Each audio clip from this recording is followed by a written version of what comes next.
The next day, we are ready to leave.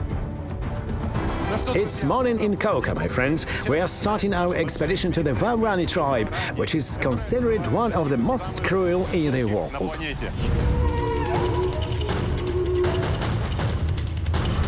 We'll get to know these savage people. The cars are already here. Buenos dias. Hi. Hi. How are you today? Fine. Is it a long way to go? About 2 or 2.5 hours to the boat station. Then we'll go down the river. Here is the car with our stuff, and another car with a group of Indians. They are our guides and bodyguards. You'll see everything for yourself soon. The adventure is about to start. Let's go.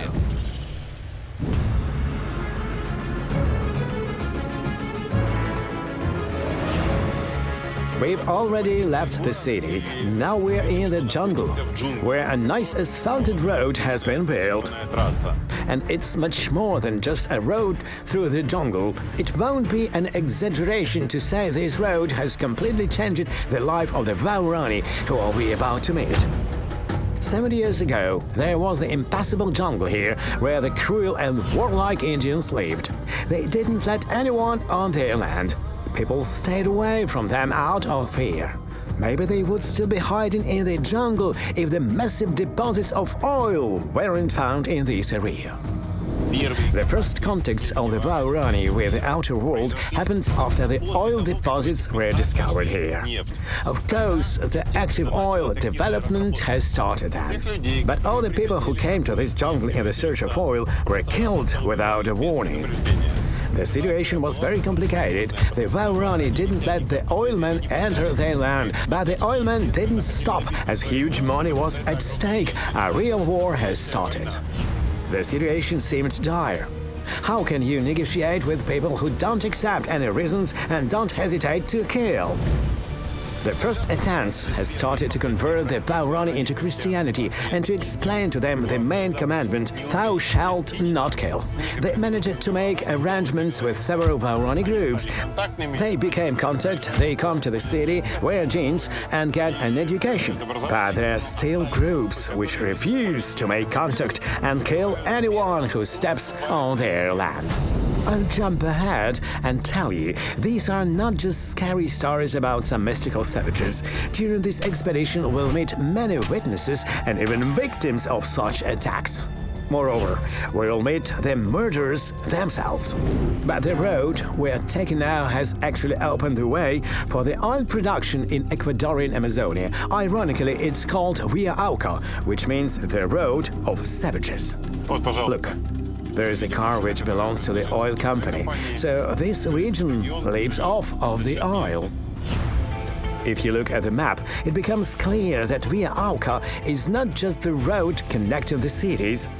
It's an industrial highway built in the wild jungle with the oil production sites situated nearby. There are many of them already, and more of them appear every year. The pillars of fire coming out of the jungle. You can see these very often in the tropical forests of Ecuador. The oil production occurs on a massive scale. More and more oil is being produced, and this process will hardly stop. When I was a kid, I walked in the forest freely. I could walk even here. But everything has developed with the time. There are more and more fences, borders, closed areas. We are being herded into small reservations where it's very hard to live. I see more and more dead animals in different places. Tapirs, snakes, birds, various mammals. The situation becomes worse for the nature. How do you see the future of this region? It can end with a disaster. What disaster? First of all, we can disappear, as we fully depend on the forest. The animals and plants will die, the new disease will appear, and it will affect the whole world, not just us. It hurts me to see all this, as it clearly illustrates how people interfere into the life of the nature and change the regular course of the natural processes. The jungle is being destroyed. The places where the wild forest used to provide habitat for many animals have turned into the oil production sites. The forest is a home for us and the animals. It gives us oxygen and humidity. If it disappears, we'll disappear too. This wet tropical forest in Amazonia area provides a lot of oxygen. Each tree evaporates a great amount of moisture, which rains down on these forests later. If the forest disappears, there's going to be a desert here someday. For Guinto, fighting the oil industry is a part of his own family story. In 2 hours, when we arrived to the boat station, he shared his memories about the regular conflicts between the Waorani and the oilmen. When I was a kid, my parents killed everyone who came to destroy the forest or produce the oil. The kids often had to kill the wounded. So you call the times when people were killed? Yes, I saw it very often. I'll tell you about it later. Let's get ready. We'll get into the boats now to sail down the river. It's good that the water level has risen after the rain. We can move faster. We are still to find out why the rising of the water level is a good sign. Here it affects not only the speed but also the safety along the way. Here are the boats we will take to get to the Waorani village. I can feel the adventure in the air, and I'm sure the trip will not be boring. How much fuel do we need? There are 60 gallons here. We have 4 such barrels for our expedition. Now I understand why the Indians do not come to the city very often. It's expensive, about a ton of fuel for 2 boats. While we were loading the barrels with fuel, it started raining again. The weather in Amazonian jungle is very changeable. We must take our raincoats out. Everyone's getting ready. Only the Indians remain calm. There will be some changes during the expedition. During the Ukrainian season, we have started working with 2 cameras on a regular basis. So our old friend Sasha Shilo is here with us today. You remember him well. He has helped us when there was a need to substitute for Sasha Dmytriev, who injured his leg in Nepal. He has also helped us to film an episode about the bottom side of the film industry in Brazil. Now we're 2 operators traveling with us. You'll see even more unbelievable footage and the atmosphere. Let's go. But before we begin our journey, we must show our vaccination passports. Here, the coronavirus vaccine, AstraZeneca, 2 doses. Here's my vaccination passport. Here I have all the vaccines possible. Look, diphtheria, typhoid fever, tetanus, hepatitis A and B. Here is the yellow fever. So basically I have every vaccine in Sasha too. You can't even get to visit the tribe without a vaccine. You must get vaccinated, my friends. I have a question. Are you vaccinated against coronavirus? Yes, we are all vaccinated. Did the state get even the most remote tribes vaccinated? Yes. Wow. All the vaccination passports have been checked. We can load our stuff now. Here. Here. And now bend down.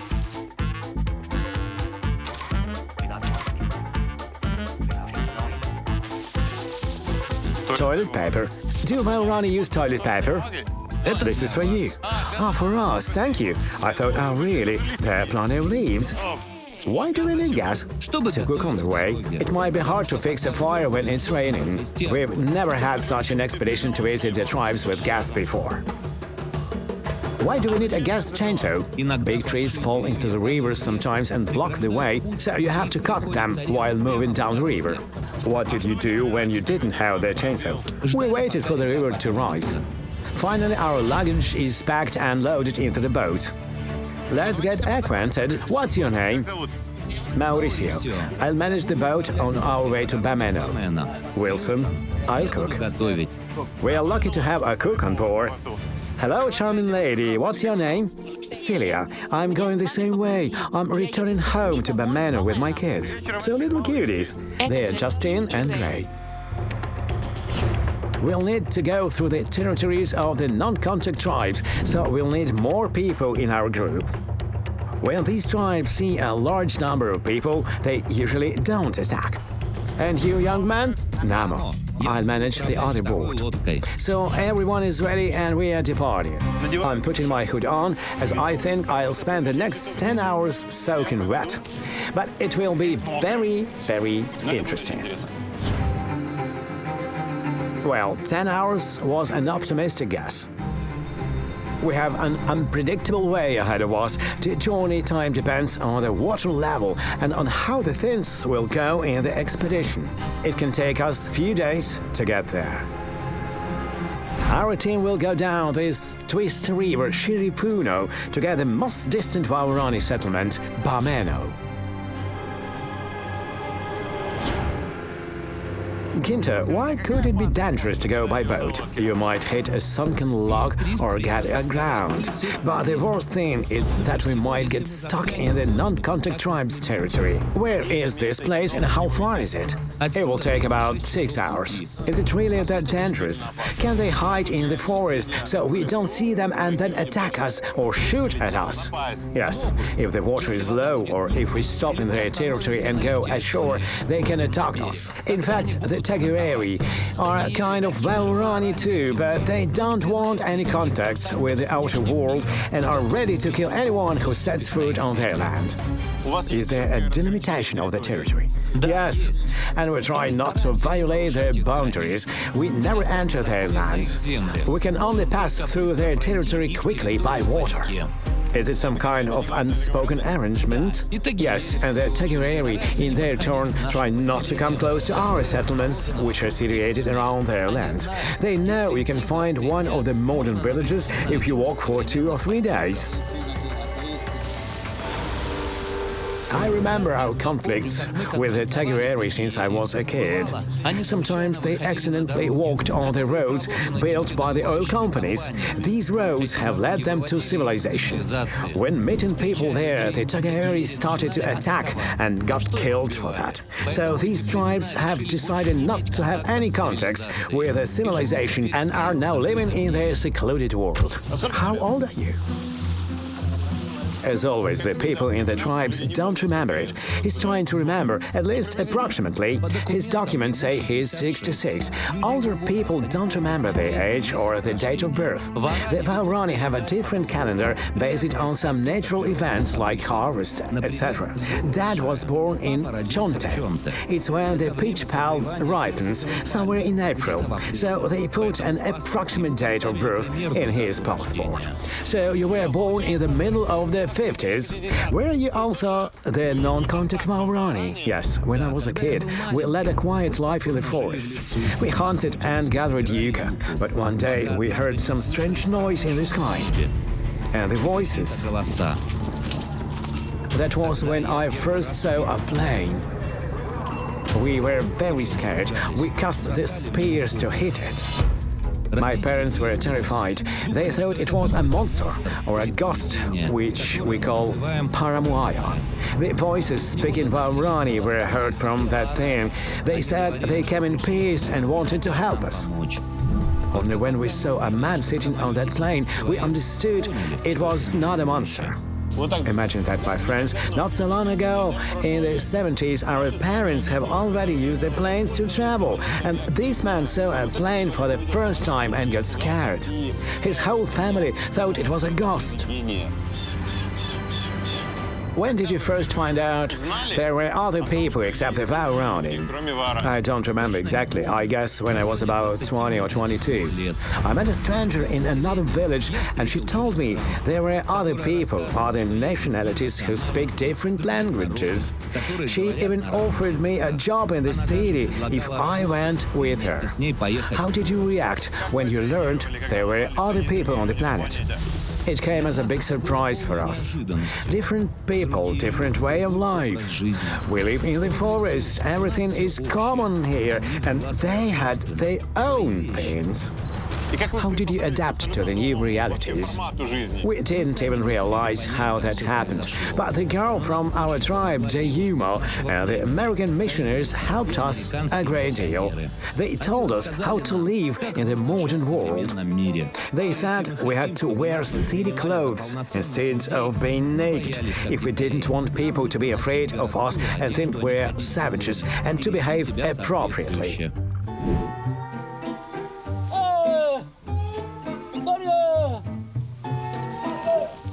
Who are you shouting to? Our distant relative lives here.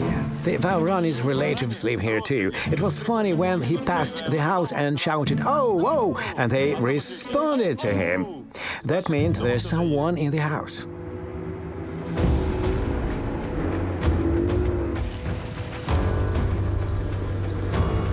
So, my friends, after talking to Guinto, I can make the main conclusion, which is really unique for me.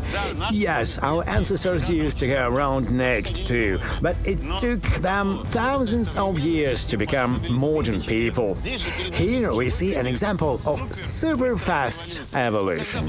When was your life better? When you didn't know what a plane was and ran around the jungle naked as a young boy, or now when you can go to the city stores, use the mobile phone and buy anything you want?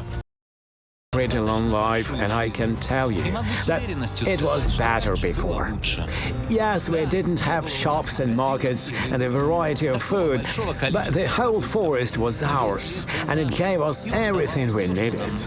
Of course, a lot of things are available now, but there are more complications too. You have to travel a lot to earn money, to do something to survive in the modern world. So you support the choice of the people who hide somewhere in this forest and don't let anyone come near them. A lot of our people will tell you that it's better to stay in the jungle instead of going to the city. Well, and that's understandable. Look how beautiful it is here, the endless jungle of Amazonia. It's a totally different and fantastic world. There are flocks of parrots flying by, the jaguars who are hiding in the impassable jungle, the caimans and anacondas you can see in the river. This virgin nature is really amazing.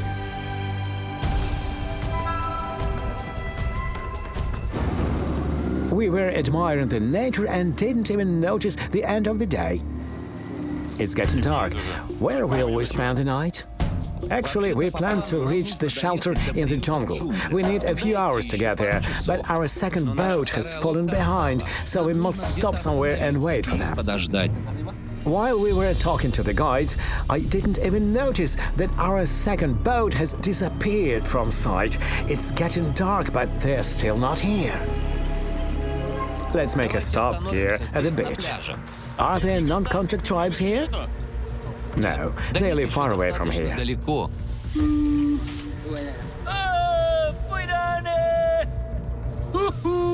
What's that sound? I'm calling our second boat. He gives them our geolocation. That's how the navigation works in the Amazonian forest in Ecuador. How do you do that? Let's try together.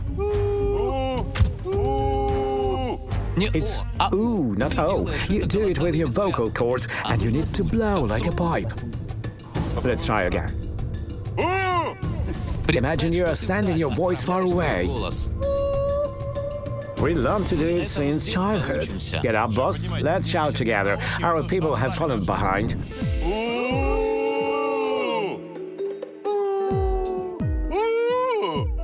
My friends, the phone doesn't work. Here, look, there is no connection, so we just have to shout. I assume they have fallen really far behind. Let's use the modern technologies. Let's try, maybe the transmitter will work. Our shouting didn't help. Boat 2, come in, over. It works only a mile away. The direct visibility is necessary too, so I'm not sure it will work out. Boat 2, come in, over. Come in, over. There is no connection, so they are still far away. The situation is getting more serious. Anything could happen to them in the darkness. We send the boat back, as we really need to find our friends. Now we're left without transport in the small beach in the middle of the jungle of Ecuador. Looks like we might not make it to the shelter tonight, so we'll have to spend the night at the beach. How do you like being left in the middle of the jungle in Ecuador at night? I don't mind, I like nature. We're optimists, of course, but in reality, staying in the middle of the jungle at night without food and tents, not knowing where the rest of the team is now, is not really the best prospect, to put it mildly. Luckily, we heard the sounds of engines from afar, and then saw the boats. They have been found. It turned out the second boat had some problems with the engine. Finally, everyone is here. We will set up a camp now. Frankly speaking, it's not the best place to spend the night. The water level is rising. It can start raining any minute and the beach will be flooded. We need a shed. I'll go to get some branches. Let me help you with that. We'll take the second machete. Let's go. It's slippery.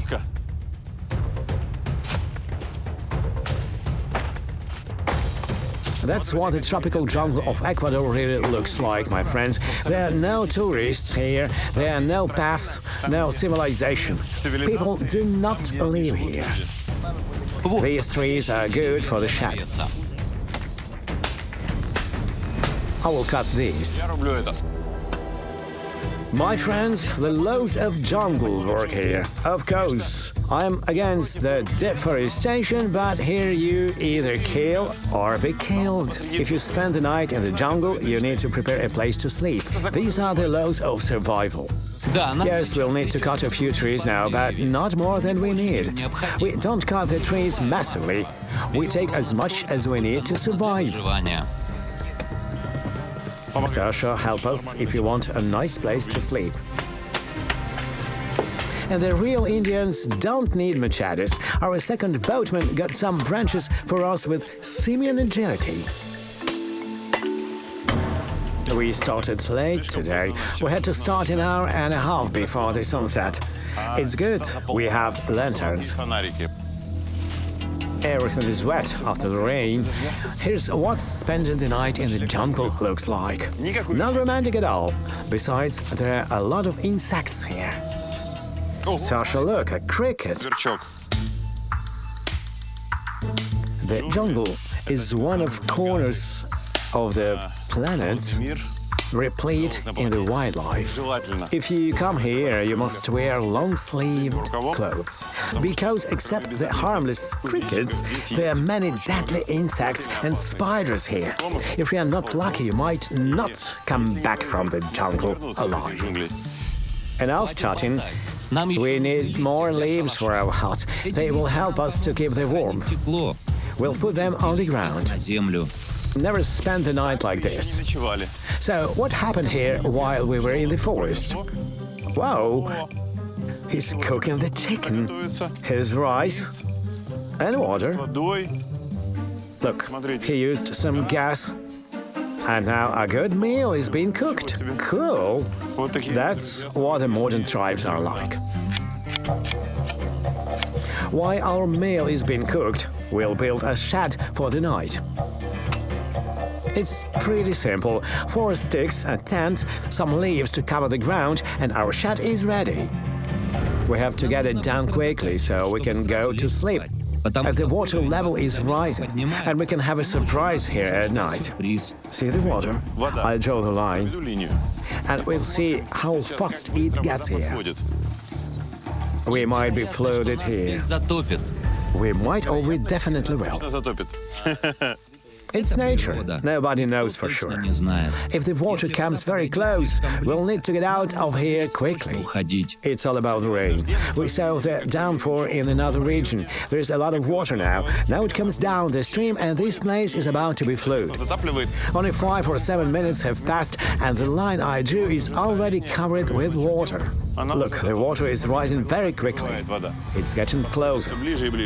I doubt we'll get any sleep tonight. But at least we'll have a good dinner. Thanks. Cool. Such a nice meal in field conditions. How do you say bon appetit in Waorani? We just say kinimpa. It means food. Kinimpa. Kinimpa. When I was preparing for this trip, I read a lot about your community and your tribe.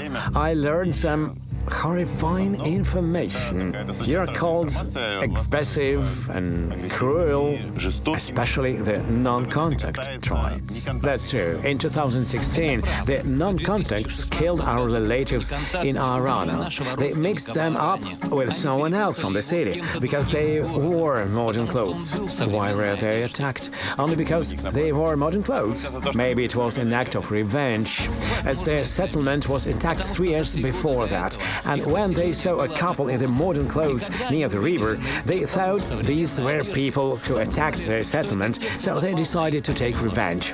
I must explain something here.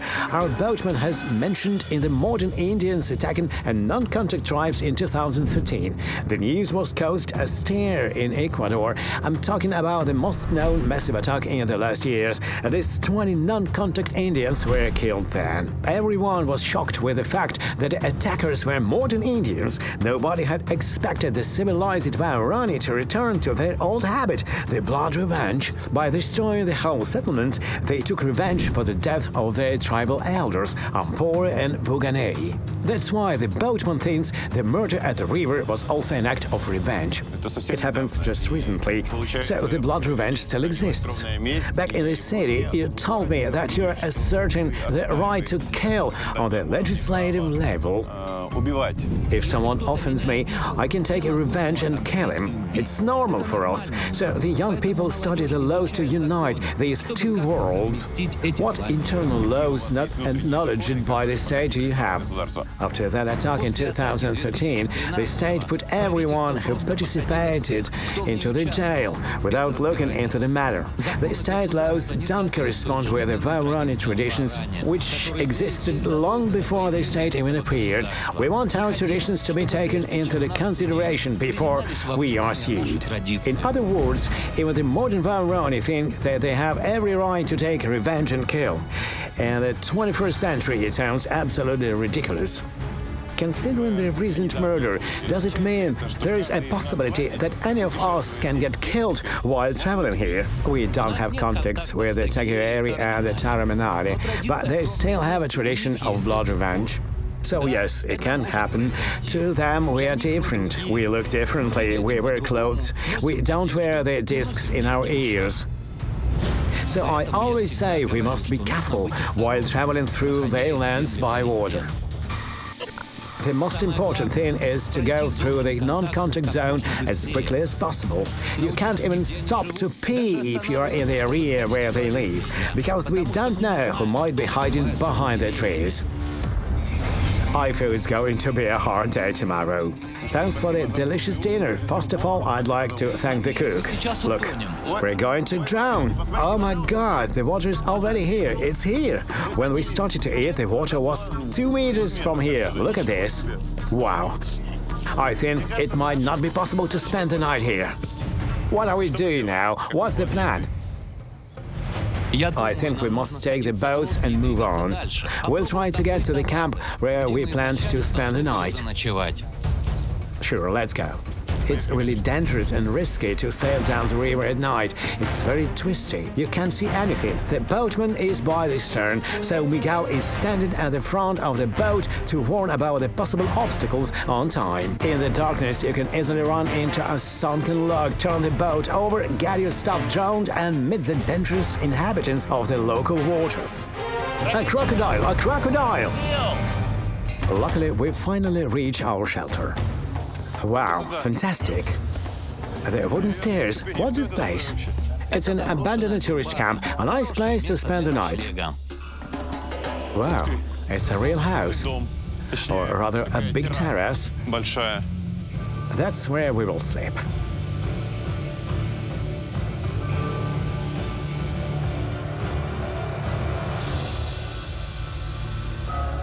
In the morning, we were able to look around the place where we came at night. Morning. There is a complex of cabins. The roof is rusty. Looking around, you can tell this place used to be touristic. It was decorated. There are flowers around. Here's an abandoned guest house. It's time to pack our stuff and move on.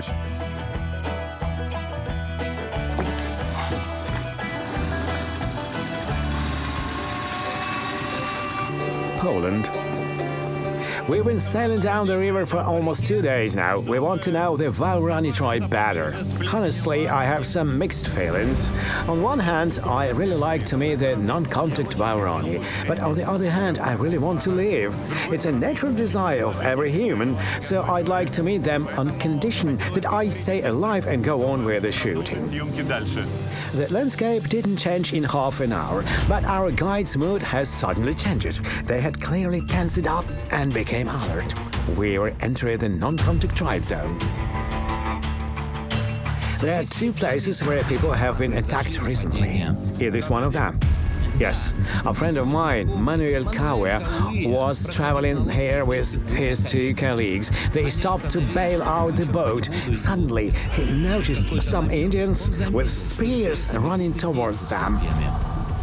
The men cast spears at them from one side of the river, and women were standing on the other side, shouting angrily. It happened right here, my friends. Where were the men and the women? Women were on that side and men on this side. There used to be a beach. And how many men and women? About 10 men and 15 women and kids. Manuel has jumped into the water. One of the spears hit him in the back. He was lucky not to get pierced with it.